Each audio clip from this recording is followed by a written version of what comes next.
warahmatullahi wabarakatuh. Halo semuanya, perkenalkan nama saya Febrianti dengan NIM 24059020202126 dari Prodi Gizi. Tujuan saya membuat video ini adalah pemaparan ringkas materi untuk tugas ujian akhir semester saya dengan mata kuliah farmakologi gizi dengan dosen pengampu yaitu Ibu Ilza Mulyani SKM MPH, di mana saya akan membahas tentang interaksi obat dan zat gizi pada masa kehamilan. Nah, langsung saja kita ke pengertiannya. Nah, apa sih itu interaksi obat dan zat gizi pada kehamilan? Nah, ini adalah hubungan timbal balik antara obat dan zat gizi yang menyebabkan perubahan pada proses absorpsi, distribusi, metabolisme, ataupun ekskresi, baik obat maupun nutrisi. Nah, proses ini dapat meningkatkan atau menurunkan efek obat serta mempengaruhi kebutuhan gizi ibu hamil dan pertumbuhan janin.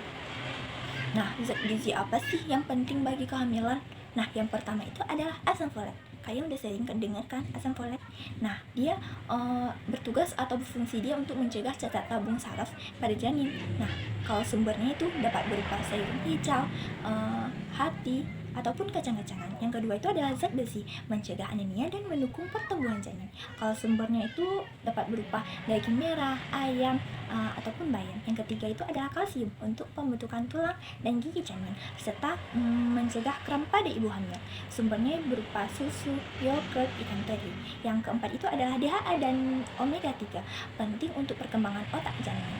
Nah, kalau sumbernya itu ikan salmon, tuna, telur. Nah, yang kelima itu ada protein untuk pertumbuhan jaringan ibu dan janin. Kalau sumbernya berupa daging, telur, susu, ataupun tempe. Berikutnya yang keenam yaitu vitamin D, yaitu mencegah kalsium, membantu penyerapan kalsium dan mendukung sistem imun.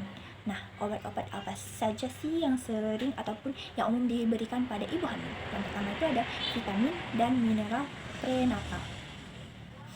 Suplemen ini isinya campuran vitamin berupa asam folat, yaitu mencegah cacat tabung saraf pada masa kehamilan.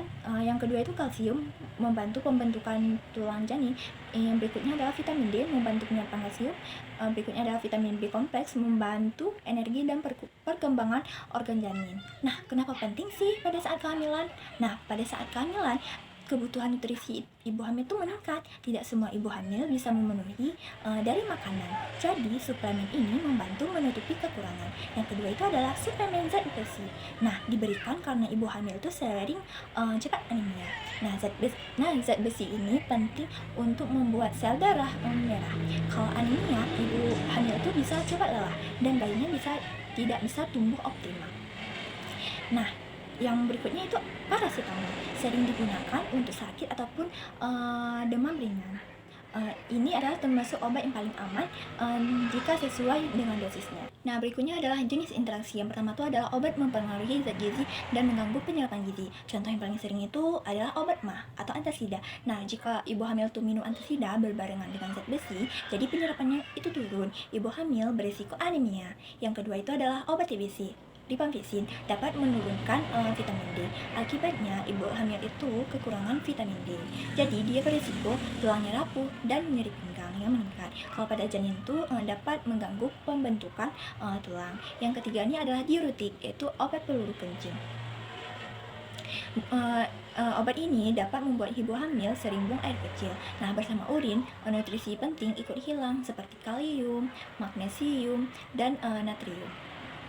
Akibatnya otot sering kram, tubuh menjadi lelah. Nah, berikutnya adalah yang kedua adalah zat gizi yang mempengaruhi obat. Obat ataupun zat gizi dapat menghambat ataupun meningkatkan kerja obat. Yang pertama ini adalah antibiotik diminum bersama susu. Jadinya si kalsium di susu mengikat obat dan obatnya jadi tidak terserap.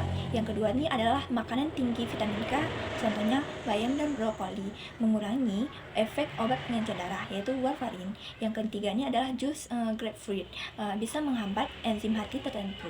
Jadi si obat ini bekerja terlalu kuat. Yang keempat ini adalah makanan tinggi lemak, bisa memperlambat penyerapan beberapa obat.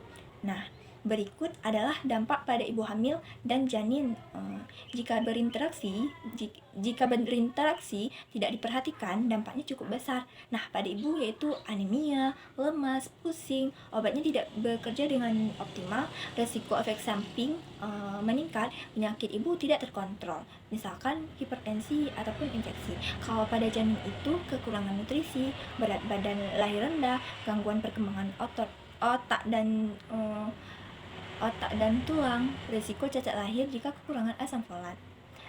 Dan yang terakhir ini adalah pertumbuhan janin terhambat. Oleh karena itu, interaksi obat dan zat gizi sangat penting diperhatikan. Pencegahannya apa sih? Nah, pencegahannya itu konsultasi sebelum konsumsi obat ataupun suplemen apapun. Nah, beri jarak waktu beberapa jam. Nah, seringkali orang nih langsung nggak ada jarak. Habis itu adalah konsumsi makanan bergizi seimbang setiap hari. Ikuti aturan minum obat sesuai dokter dengan benar. Catat obat ataupun suplemen yang sedang dikonsumsi untuk mempermudah pemeriksaan. Nah, kesimpulannya adalah interaksi obat dan zat gizi pada masa kehamilan bisa membuat obat ataupun nutrisi tidak bekerja dengan baik, sehingga berdampak pada kesehatan ibu dan janin. Oleh karena itu, penting untuk memperhatikan cara minum obat,